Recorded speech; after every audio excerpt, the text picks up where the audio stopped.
Welcome back, everybody. Welcome to Cool Sports Guy. I'm your host, Jose. Lots going on in the world of the NFL, lots to discuss, and thank you for joining us here today. Let's look back at week 4, look forward to week 5 and the weeks ahead. So with me, as always, we welcome Jared. How are you, sir? Doing pretty good. Awesome. Lots going on in the world of the NFL. Like only 4 weeks have gone by, but it feels like an entire season has already passed us over. So looking forward to discussing the week and looking back and see how we're all doing here in the NFL. How about say without further ado, we get started? What do you say? I say go right ahead. All right, let's go do this week 5. We are discussing week 5 right now, but we are going to look back a little bit at week 4 to see how everything played out. Again, with week 5, let's see what Dolphins and Bengals last week was last week's Thursday night matchup, and we obviously know the big stories for that one. You head-to-head record. Bengals did end up winning this game, and now they're 18-8. They still got a long ways to go, but I figure in 20 years they can even this score up. Is that right? I don't know. I feel like if they played each other more, it would be different. But that's not a lot of games between the two of them, No. And they're not like a division rival, so I don't know how often they're going to play, which might make it longer than 20 years. Sadly for the Bengals.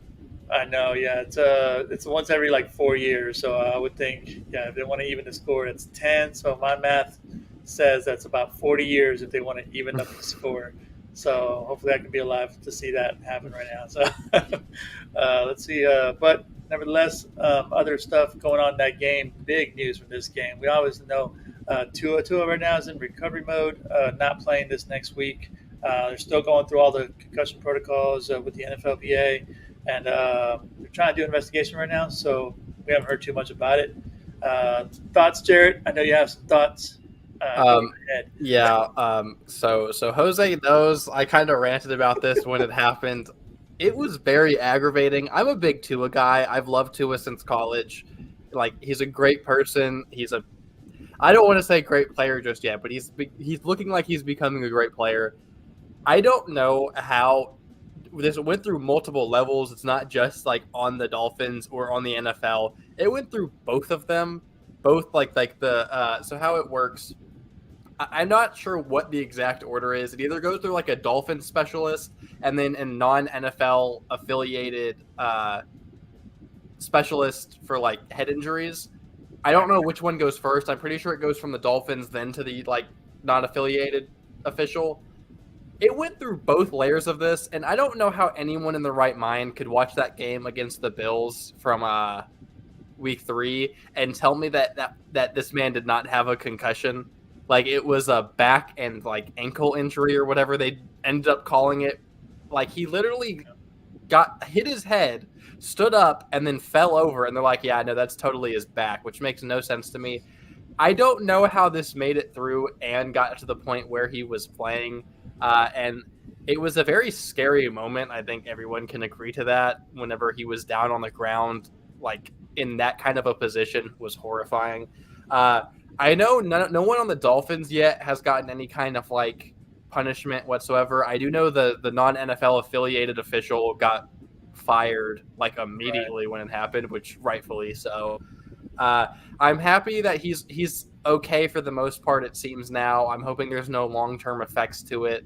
But best of luck to Tua, and I hope he gets a lot better. Hopefully everything. I agree with you on that. I don't know. You said everything that all the procedures and everything like that. It kind of sucks. I don't understand how you can rule one guy as okay as far as the medical staff for the Dolphins, and the non-affiliated, he's the guilty party. He's the one that takes, because the medical guy for the Dolphins, he gets off scot-free and all that. Because it's evident. I know everybody's seen the video. Nobody can deny it. We all know what Tua said. It was my back. So we take him at his word. But in the end, I've heard, I don't know, lots of interviews throughout this week and then last from ex-NFL players. If I'm going in there, I'm gonna lie. I'm gonna do whatever it takes to get back in the game. So it's a little bit of everything, kind of protecting the player from himself. And if you don't have that medical staff to do it for them, then we have a problem. You know what I mean? So it's layers upon layers. Even if the player doesn't want to go out there, I think it's kind of hard to tell. Hopefully he's okay. I know he's sitting out this week, so maybe that'll be enough. But you never know. Like this concussion is not just a flip the switch on and off, and then you're good to go. So it's lingering effects, and I guess we'll see how it plays out after that. But they do fall to 3-1, leaving only one team to be undefeated, and that'd be the Philadelphia Eagles, which we'll probably discuss here later on. I mean, I'm sure. Do they have like a primetime game coming up, or is it going to be a regular game? I forget. I can't even think of off the top of my head who they're playing this week. They're playing the Bills, sir. They're playing the Bills again? The Eagles? I mean, yeah, the Eagles. Oh, the Eagles are playing the Bills? Aren't they? Eagles are playing the Cardinals. Oh, I know that. I cannot. There's so many games. I remember who the Bears are playing every week, and then a few games other than that off the top of my head. But yeah, Bills are playing the Steelers. That's what it was. That's what I heard today. Yes, and the Eagles are playing the Cardinals. I don't know how you knew that off the top of your head. I had to look it up right here in a moment. I was looking at the slides for the pick show. you could have taken credit for it, but it's okay. I appreciate that. But on the other side, there is still life to be had for the Bengals. They started 0-2. Fun factoid, you know how much I love stats.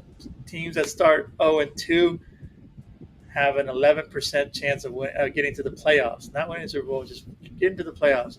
So 11% chance there's life. The Bengals come back. They're at 500 for the first time this season. Joe Burrow's managing the game much better now. Question mark? I think he is. What say you, sir? I want to say, even how awful the Bengals have looked to start the season, there is a scenario where they very well could have been 4-0 at this point. Week 1, they should have won that game. If Burrow doesn't have the worst game he's ever had in his entire life, they probably win that game. With I think he had 5 turnovers or something like that. You're not going to win games like that, and they still almost won. It was like a blocked PAT away from a win. Was it week 2 they played the Dallas Cowboys with Cooper Rush, which, again, no discredit to Cooper Rush. He's a great game managing quarterback. Yeah. But that should be a very winnable game, and they, again, almost won that one. They should have put up more points than they did. And then, they go win week 3 and week 4. So, obviously, there's a scenario where they're 4-0 at this time.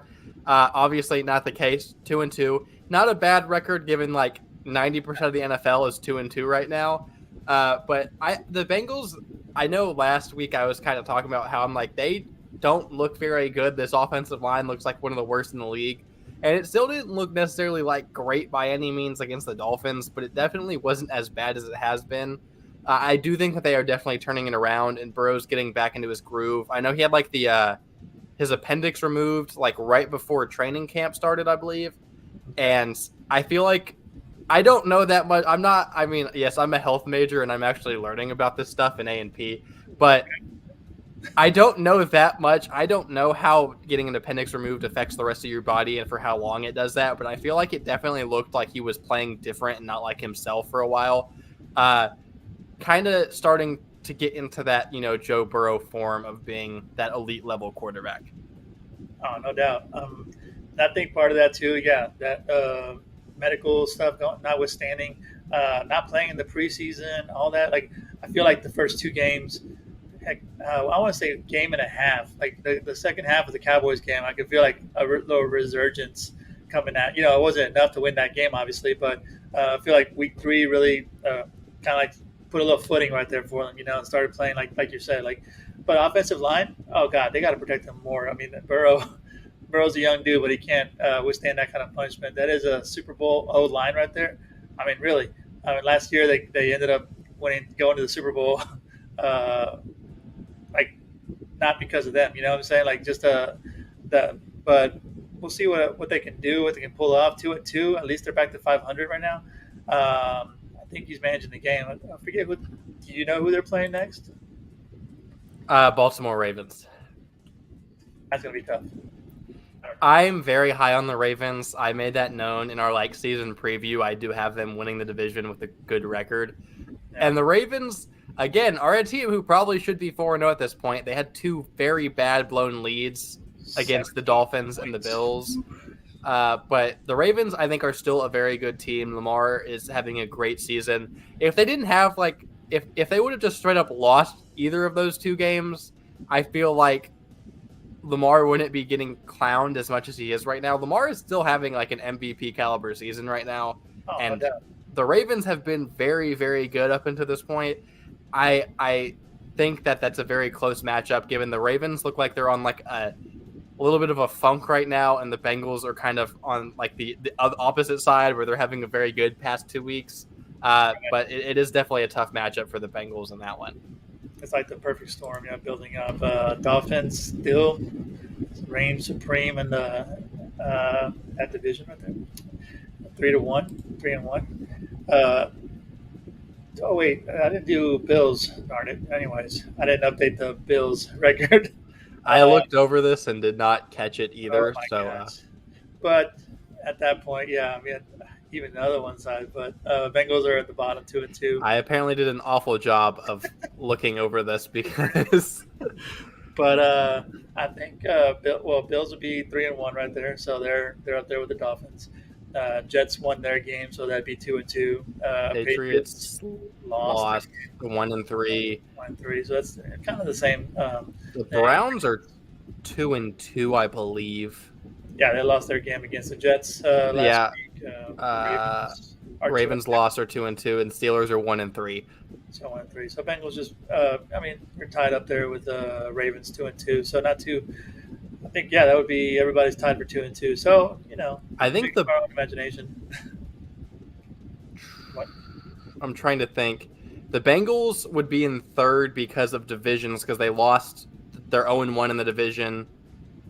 Oh wait, I don't think the other two have played division games yet. But it's okay. We can just make up our imagination. Browns would be in first. This is the correct order. It's just not the correct records. I got it. It just took me a second. The Browns beat the Steelers, so that's a one division win. Ravens haven't played a division game, and Bengals lost one. So yeah, that's right. Yeah, not too bad though. But to have the Dolphins up there with the Bills, it's pretty. See how Bridgewater can handle being like the backup, and kind of holding things down, a la Cooper Rush. It's going to be the standard right there. I'm just going to say that Cooper Rush has to be the standard right now for keeping your team alive while your starter is down. Like it's just I've never seen that before, so it's really good to see.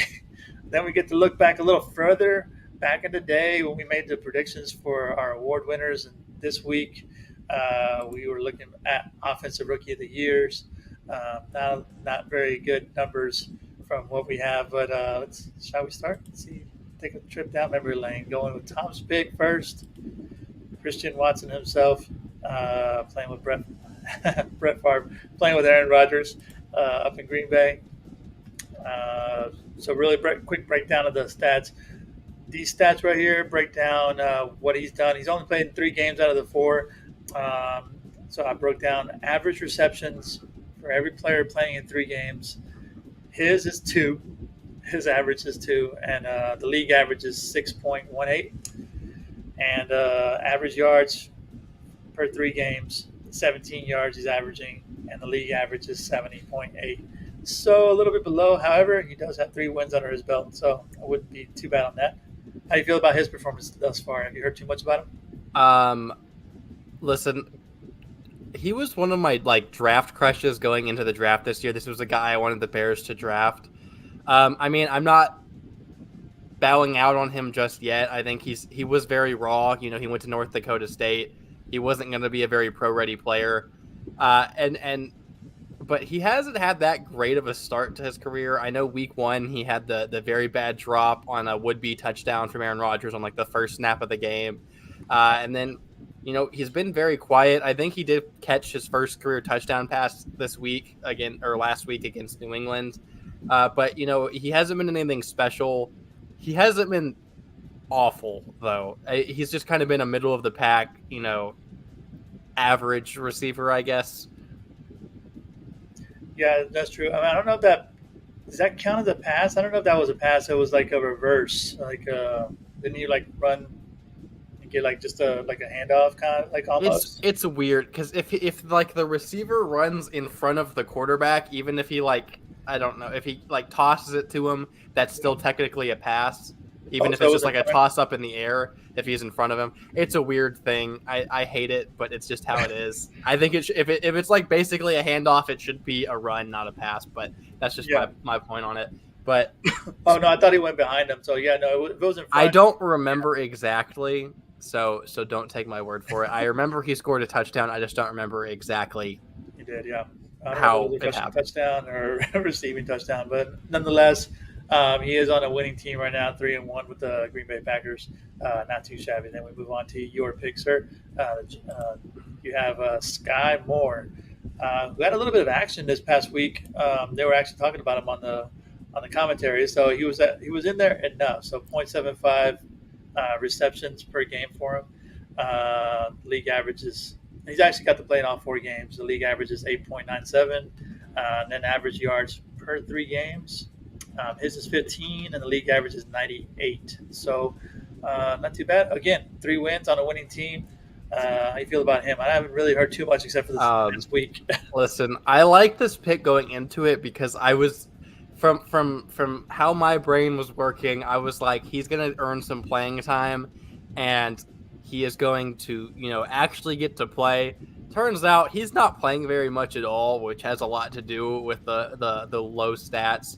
I think maybe by towards the end of the year he'll maybe earn some more playing time, hopefully, and my pick won't look as bad. But as of right now, my pick doesn't look very good because he is not getting to play very much at all. He has gotten like a few catches and whatnot, obviously, but he hasn't done anything special to come close to a rookie of the year pick. No, yeah, it's gonna be a tough hill to climb right there. He did like I said, he had enough. He had a few like 2 or 3 plays where he was like the main center of attention right there. So that was really good to see that. However, which I thought he had the perfect situation right there. Mahomes likes to spread the ball around a lot. I mean, Travis Kelce notwithstanding, he does like to spread it out. Yeah, like didn't he have like 8 or 9 receivers? I think he averages about 8 or 9 receivers per game too. So Mahomes likes to spread it around a lot. I mean, Kelsey's like his obvious number one because yeah, it's Travis Kelce, but he does spread it around. Which I just pulled up the stats for Sky Moore. At this point in the season, he has 3 receptions for 61 yards and 0 touchdowns. So nothing great. But two of those receptions were in the last game, right? in the last game, yeah. Yeah, It was the first game he had 1, and then last game he had 2. my favorite line from that broadcast was Chris Collinsworth saying that they used the Sky Cam to keep track of Sky. So I thought that was really cool. That was a dad joke, and I love dad jokes. So as we move on to, just want to give props to Chris Collinsworth. He doesn't always get the props he deserves there. And on to my pick, which not terrible, but not amazing. Traylon Burks playing with the Tennessee Titans. Ryan Tannehill throwing the ball at him. Sometimes he's not. He's averaging 2.5. He's actually got to play in 4 games. 2.5. I don't think he has any touchdowns either. But 32 yards per game, which is not bad. I think he's making a contribution. Not a lot of weapons over there in Tennessee. And 2 wins. I think the Tennessee Titans are at 2-2 right now. What do you think? Have you got to see him much or Tennessee at all? I have not gotten to see as much Tennessee as I'd like to. I mean, I don't think they're a very. I don't want to diss the Titans too much, but I don't think they're a very like fun team to watch. I mean, Derrick Henry is fun to watch, but like when it comes to passing the ball, Ryan Tannehill is not a very good quarterback. He's very average at best, kind of a guy. He hasn't had like a bad year, I don't think, but he obviously hasn't been good either. And Derrick Henry had a slow start, but I will say, whenever we first made these predictions, I think I kind of hated on your pick the most. And I know we're only a quarter into the season, but at this point, yours out of the 3 of ours looks like the best pick. So there is some credit due there. So thank you. I don't know. I haven't gotten to see enough of him to like actually make like a real opinion on him. But he has gotten the ball more than the other 2 guys. But I also say he also has by far the worst quarterback out of the 3, and he's doing more with less. So I mean that there is some credit there as well. Very true. Very true. What was it? Who did they play this past week? I think I might have been listening on the radio. It's probably weird. Ravens? No, I don't know who I was listening to. My brain is blanking again. I was just looking Didn't at they play the Ravens. Didn't they play the Texans, or am I wrong? No, he definitely didn't play. Now I'm gonna have to Google it. But I got you. Oh darn it! I didn't put Titans. I put Tennessee schedule. Now I'm looking up college games over here. Titans Commanders. No, man, I should have. Titans Colts. That's right. They beat Colts. That's what I don't know. I knew it was a division game. I just got the team wrong. I don't know if I was listening to that game, but actually, I think I was listening to the Ravens game. I have the NFL Plus, and you can hear the radio broadcast. So I was taking it old school for a little bit, watching the game and doing Ravens radio commentary. It was pretty cool. So, but I mean, I'm not. I'm hoping that he does well. I think he has a potential, and right now, like you said, Tannehill's not throwing the ball very well, so he's got an uphill battle for sure. So, see how it plays out over there in Tennessee. Weekly picks. This is my favorite part. I don't know why, but something about this part really is great. I'm just going to start with mine, if you don't mind, if that's okay with you. I did really good this week. I got 10-6. I don't know how, but I did really well.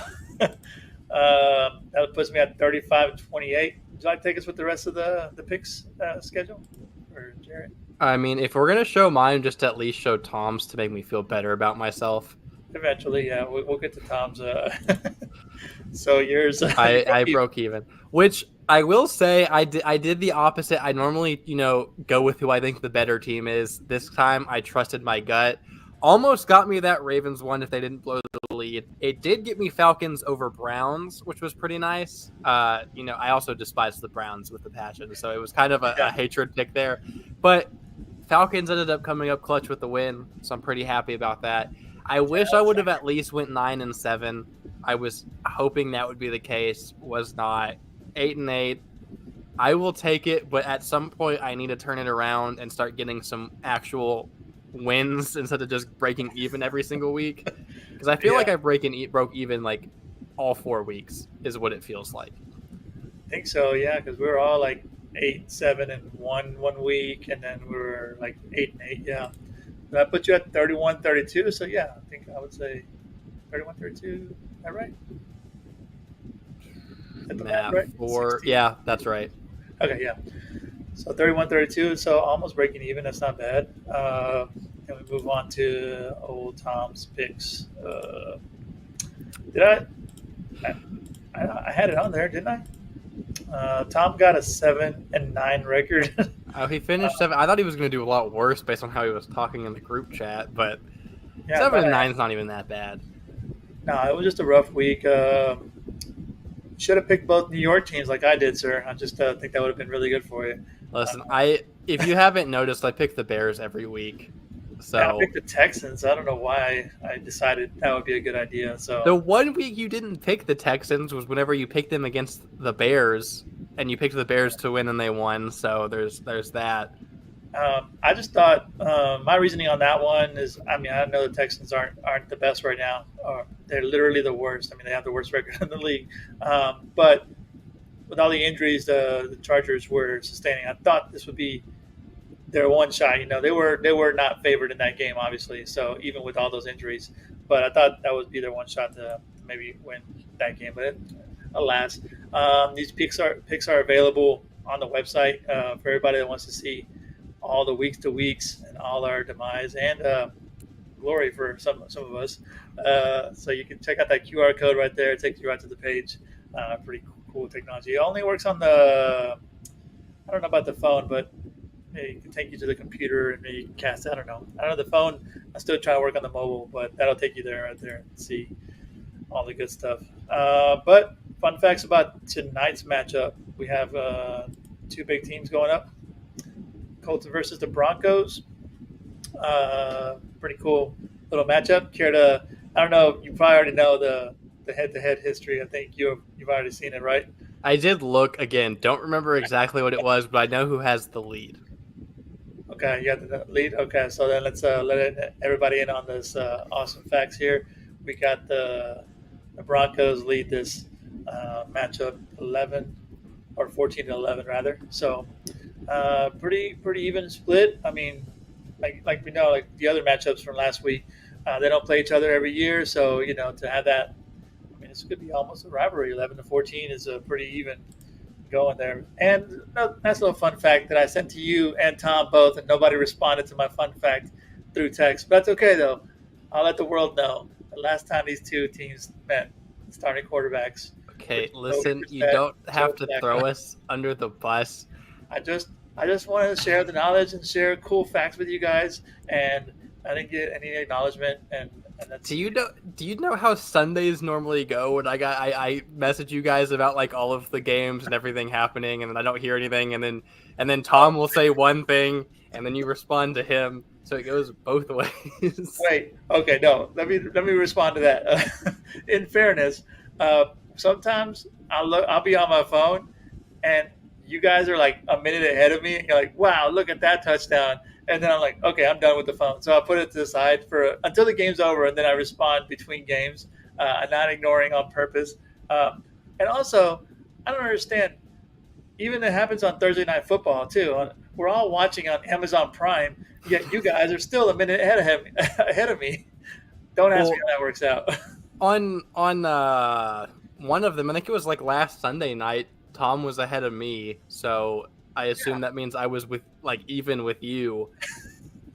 I think I know exactly which one you're talking about. Yeah, and I'm like, well, you know what? It's going in like clutch time in the game too, and I'm like, I don't want to get anything ruined because now we're like, this is like really going into the overtime and all this other stuff. And I'm like, so I will respond to you after the game. I'm not ignoring you, but this one I sent to you guys on a Tuesday afternoon during my lunch hour. So nevertheless, pretty fun factoid right there. Which brings us to tonight. I only did one. Did I do a Thursday night pick? No, yeah, we didn't do Thursday night thinkers this week. I don't think I did. But Thursday night picks. Would you like to take us through this, sir? Are you able to do the slideshow, or are you want me to go through? Well, we can find out when I click this arrow. So, Tom. Oh, yeah, there it goes. So Tom is going to go with the Indianapolis Colts. I really like when all three of us are here so we can give input and thoughts and analysis on why we pick these teams. Tom went with the Colts. I don't really know how to speak for him on this case. I mean, both of these teams are banged up. And so, I mean, you could honestly your way and it would make a whole lot of sense to me. I just think the Colts have looked very bad, and then Jonathan Taylor isn't playing in this game. And I know on the opposite side with the Broncos, Javonte Williams isn't playing either. So I don't know. They're very similar teams to me in play style and with the fact that their star running back is both out for this game. So there's that. Yeah. I think I may have had the Colts. Oh, man, I don't want to give any spoilers. At the beginning of the week, I sent the email with my picks Monday or Tuesday night. I think it was Monday. But yeah, the last 24 hours revealed Jonathan Taylor's out. So I think that's going to be a big shift. But I would put that same excuse on Tom, but he sent you that pick just hours ago, like an hour ago, right? So he knows this, and he still went with the Colts. So I don't know. See how that works out for him. But what about you? What's your pick, sir? Okay, I was making sure I got the picks right because you mentioned that, and I'm like, did I put the wrong one? No. Confirmation in the text message. He said Colts. So you're good. Verifying. You're good. No worries. So I am up next. I went on the opposite end. Jonathan Taylor is a big part to the Colts offense. Their receiver core isn't great. Michael Pittman is a good receiver, but he's like their only real like quality receiver at this point. I think Alec Pierce, who was their I don't remember if he was at the end of the second round or beginning of the third round last in this most recent draft. I really like him, and I think he will develop into a nice piece. But as of now, he hasn't really shown flashes to be that quality like playmaker on that team. And then Paris Campbell, is what he is. He's a speedster. He's not like a quality receiver either.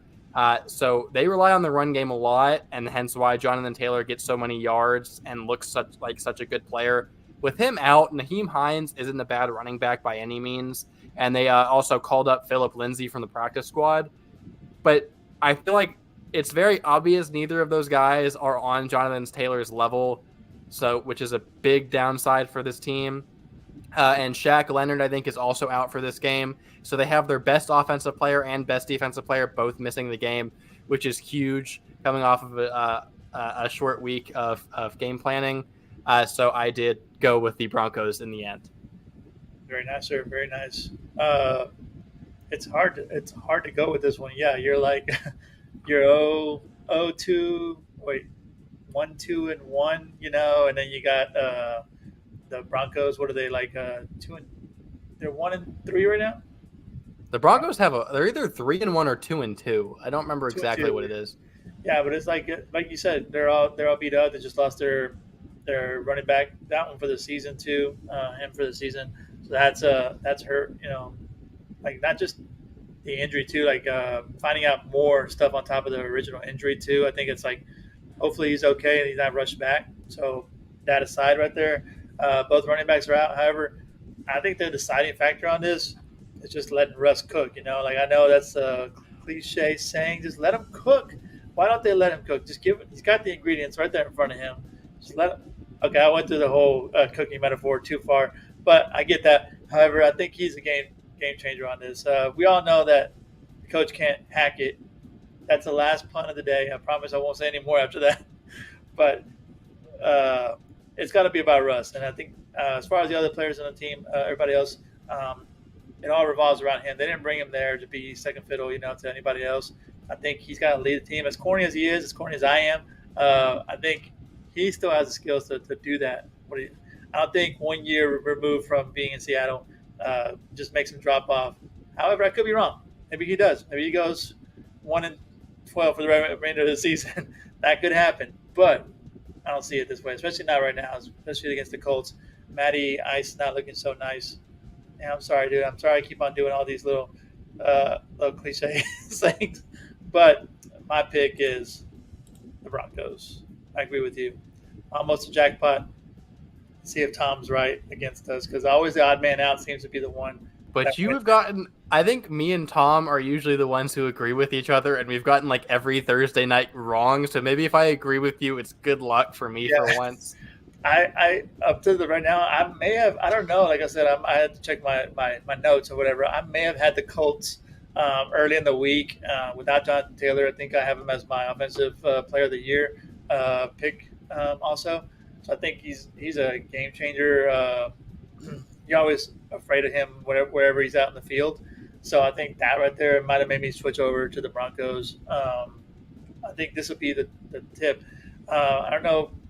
With all the weapons that Russ is missing, I think Jonathan Taylor would have made up for that right there. So I don't know how long he'll be out for, but I think that could be the game changer.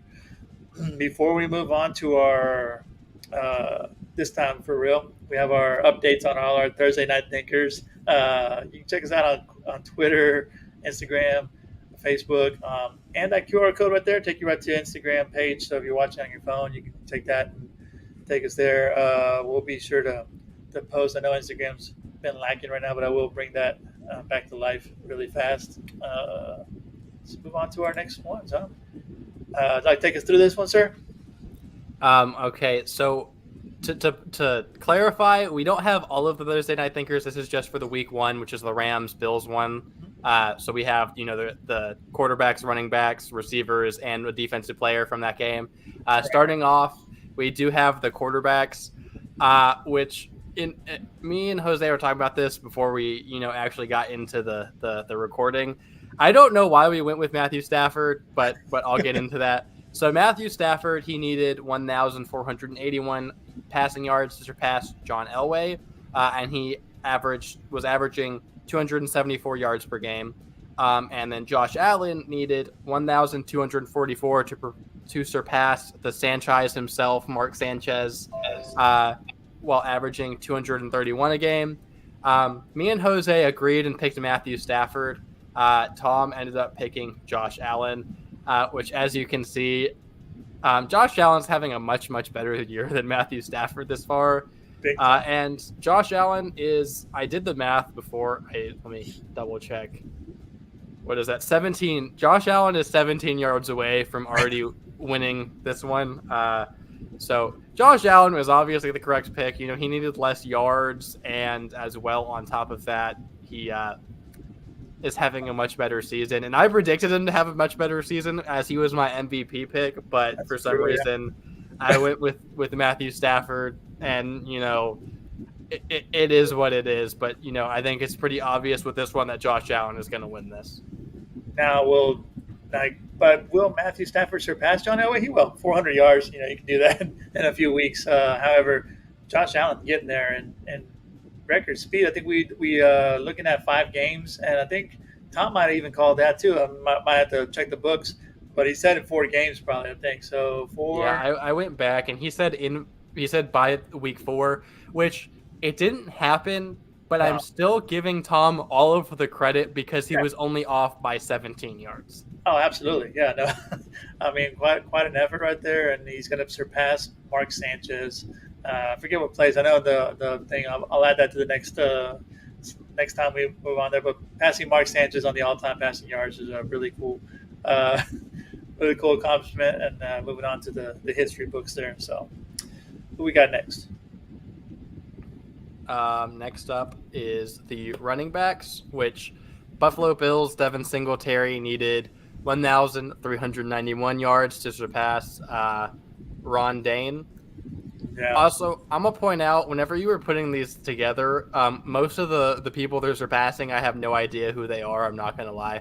Not familiar with this guy either. He is one of the very many of them. And the rankings is really high up.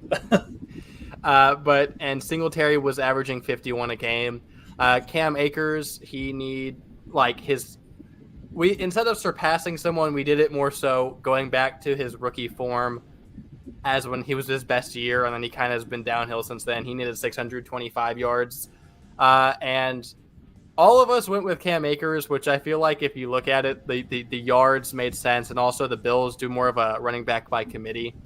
The Rams, I didn't think they were as much as they are, but Darrell Henderson has gotten a lot of carries, and I feel like he's gotten even more than Akers has. As you can tell, Akers through 4 weeks has the more yards between the two of them with a total of 118. So this one was probably the I don't know if flukiest is the right word here, but it was two players who don't put up a lot of stats who's going to put up the better stats, and it wasn't even far apart either. I think it was within like 10 yards or so. But I think Cam Akers is the I guess single. It's down there. I'm blind. He had 11 more. It still could go either way. I feel like Akers is probably, since they're so even at this point, more likely to get it still. But yeah, these guys don't get a lot of yards apparently. I think it's like 16. Is that like times 13? Right now, Cam Akers is on pace to do 383 yards if the season, like the 17 games season right there. Not too good. I think he's averaging like 17 yards per game. Singletary's averaging a little more, but I don't think that many more per game. He's averaging 32 yards per game, so a little less than their averages. It's kind of hard to still a tough race right here. I know they're neck and neck right now, but as far as their own goals are, I think they're, I don't even know, because you're right. Cam Akers, running back 1, is starting running back, but he's not getting running back 1 carries. He's getting outworked and everything, or out assigned, or whatever you want to call it, and he's not getting those opportunities right there. I don't know if those will make any difference right now with the way the Rams are playing. It's just really hard to gather up those numbers. But first off, I think, obviously running back is not the thing on their mind right now for the Rams. They need some more wins, so they need some more production right there. So we'll see where that comes from, because it's not coming from Matt Stafford. It's not coming from Cooper. I know. Do not discredit Cooper Kupp. Cooper Kupp's still having a great year. I think it's very glossed over with the fact the Rams are playing bad, but Cooper Kupp is the only offensive weapon on that entire team so far. I'll tell you what, it's not coming from Cooper Kupp. However, he is the best thing on their team right now. Yes, and He can't do it all though. He just can't, and like be able to. You got to produce on the run game so you can get that passing game. Without it, even without the running game right now, Cooper Kupp is doing amazing numbers, which we're about to get to on the next slide. He's up against Stephon Diggs. This matchup is pretty interesting. What do you think about this one? Again, super close one. This one is probably the closest of any of them. This could very well go either way. They are 4 yards apart from each other. Stephon Diggs is the one leading by the 4 yards. Stephon Diggs needed 1,027 yards to surpass Tommy McDonald, averaging 71 a game. And then, my boy, best receiver in the league, Cooper Kupp, needed 1,052 yards to surpass. I know Heath Miller. I like Heath Miller. That's the one I know. And he averaged 77 a game. So me and Tom both went the Cooper Kupp route because, he's the best receiver in football. And Jose did disagree and went with Diggs. This one, like I said, could go either way. I think it'll be close. And my thing here is if, Diggs is by far the best receiver on the Bills, but they have so many weapons that Allen spreads the ball out a lot more. Cooper Kupp, one of the reasons I picked him, Stafford doesn't seem to ever win a pass to anyone else except Kupp. He force feeds him the ball heavily. And I think that's one of the reasons their offense has been pretty atrocious, and yet Kupp is still up there because he gets force-fed the ball. That's fair, yeah. I mean, like I said, Cooper Kupp's doing a lot, but he can't do it all. And I think that's what's really drawing all the attention to him. And even with all that attention, he's still making those big plays. Both of them averaging well over their lifetime per game, 77 and 71. They're both averaging right now 100 yards per game. So I don't think that's every game. I think maybe they've gone over a few times or under, but it averages out to 100 yards per game, which is pretty incredible right now for what their teams are doing. 2 different paths right now. Stephon Diggs, they're looking a little better right now than the Rams. However, individually, they're both looking pretty stellar right now for what they've got going on. So, yeah, it'll be pretty fun to see this one play out and see how they go into the remainder of the season and who gets there first. Because Stephon Diggs needs 1,027 yards, and Cooper Kupp needs 1,052. So he's got to get there first. So I don't care if you got that little 30-yard head start. It's going to happen. So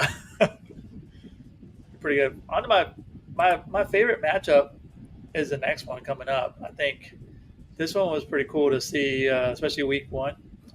I'll go to the next slide right here for us. Von Miller versus Aaron Donald. Last year's defensive MVP versus the ageless wonder. Von Miller just killing it right now. What do you think about this matchup? I had just mentioned last one was the closest one. This one is honestly just as close. There's a sack that separates them. Yeah, as you can tell, I'm the only one who picked Aaron Donald, which may be bizarre given he's a defensive tackle as opposed to an edge rusher, and a very good edge rusher at that. Yeah. But Aaron Donald, even with it's 2 sacks, and I feel like at this point that's underwhelming given his style of play. Von Miller, I feel like had 2. Did he have 2 sacks week 1? Yeah, he did. And then I think he had 1 week 2, and I guess he hasn't had any in the past 2 weeks. I don't think he had any on week 2. I think it was week 3. But yeah, was it week 3? Yeah, it was 2 and 1. Yeah, for sure. Yeah, Donald I think had 1 week 1 and 1 week 2, and then hasn't had any. So again, this one also very neck and neck, could go either way. I still have a ton of confidence in Aaron Donald. I'm not gonna lie. I really like Aaron Donald as a player. He's the most dominant defensive player we've seen since prime JJ Watt. And I've said this before. I think Aaron Donald's the best defensive player of all time. I know I'm the young gun, so maybe that's a dumb opinion, but Aaron Donald is the best player on defense, at the very least that I've ever seen. He's up there with Ray Lewis. Prime JJ Watt was very, very good, and he's very slept on because of the injuries in his career. But Aaron Donald is a very good football player. Von Miller is also a very good football player. I'm not taking that away from him. But I do think Aaron Donald still gets to the sacks first.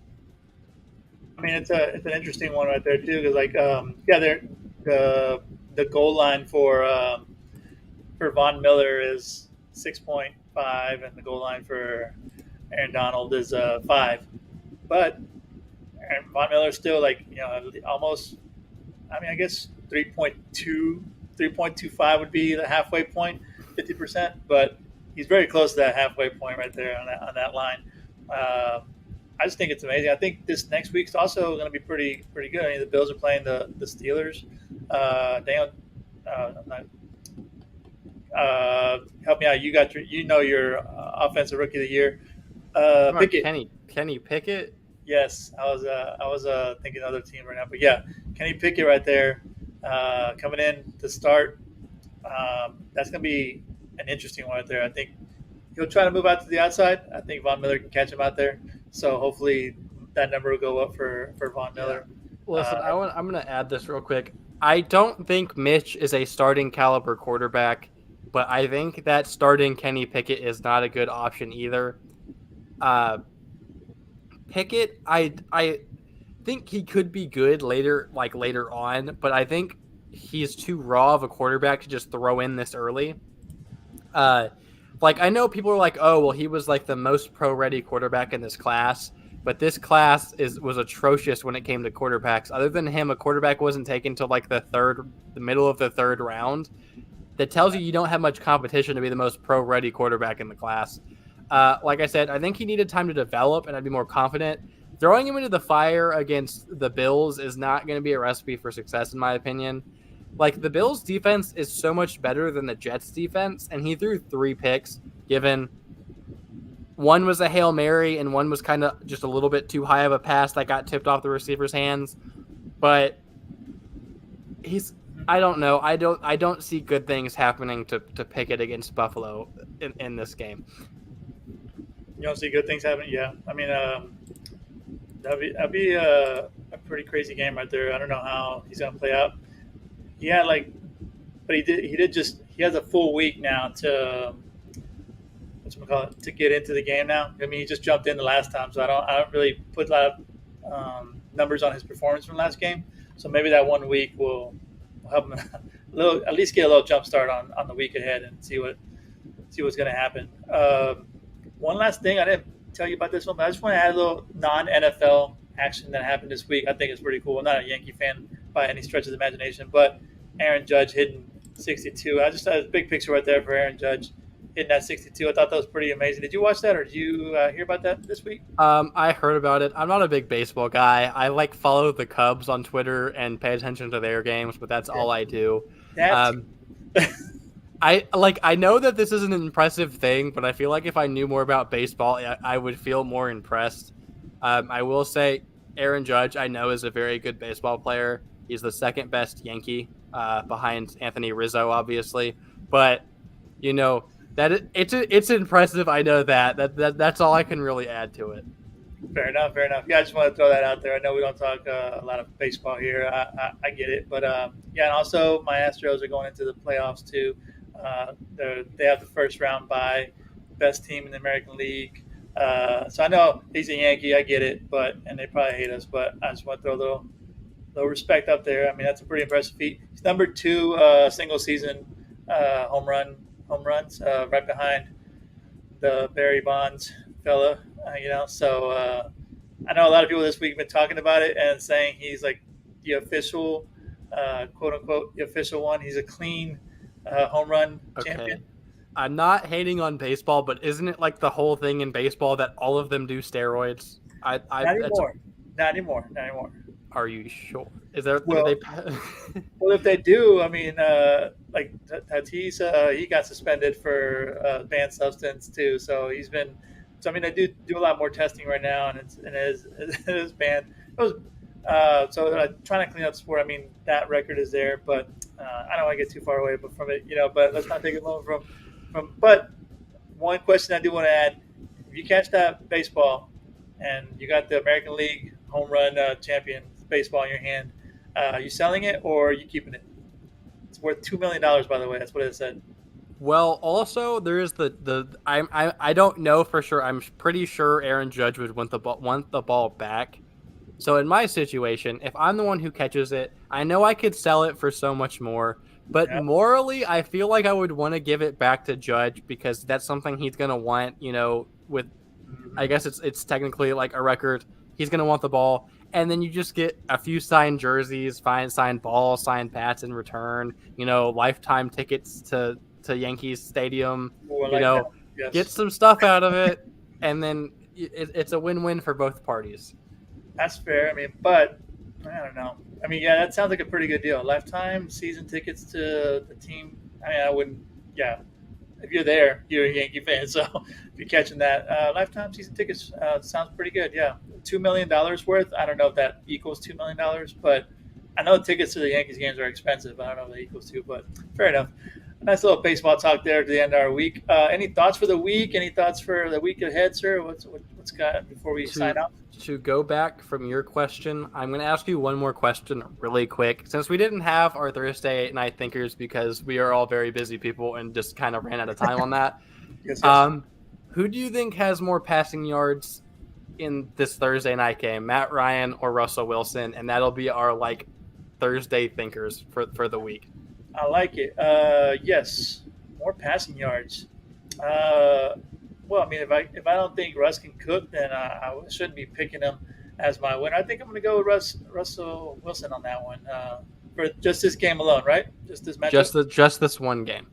Yeah, I think so. I think out of this one right here, I think you can pull this one out. How about yourself? I would look at it. I think that the Broncos, again, I'm picking them to win, so I think that they are going to win. I had so much confidence in the Colts. They were like my dark horse Super Bowl contender going into this year. Very much not the case. They look horrendous. The Broncos also kind of look really bad, but I feel like they're going to have to rely on the passing game more in this game. So they're going to get a lead early is my assumption here. And if that's the case, I feel like the Colts are going to pass the ball more, in the later half of the game. But I'm still going to go with Russell Wilson just because I like Matt Ryan he's not bad, but he doesn't have a lot of weapons to throw to, and Russell Wilson definitely has more weapons. Fair enough, yeah. Sounds pretty good. I'm looking forward to it. Hopefully the Broncos can turn this around because that team is in shambles right now. I don't want the Colts to do well because for obvious reasons, but we'll see how it plays out. And we'll sure to have – you're not going to be here next week, but me and Tom will hold it down, and you're going to go have fun. And we'll see you here in a couple of weeks. Is that right, sir? Yeah. Chicago against the Commanders, Thursday night football. I've never been to a primetime game before, so it'll be pretty interesting. That'll be sweet, yeah. That'll be a game to see. Hopefully Fields can tear up the field. I hope so. Let's see how it goes. All right, well, thanks everybody for joining us. Make sure you catch us on our socials, like and subscribe, all that good stuff. And we're going to go ahead and sign off and get to this game, Thursday night football game. See everybody here next week on Cool Sports Guy.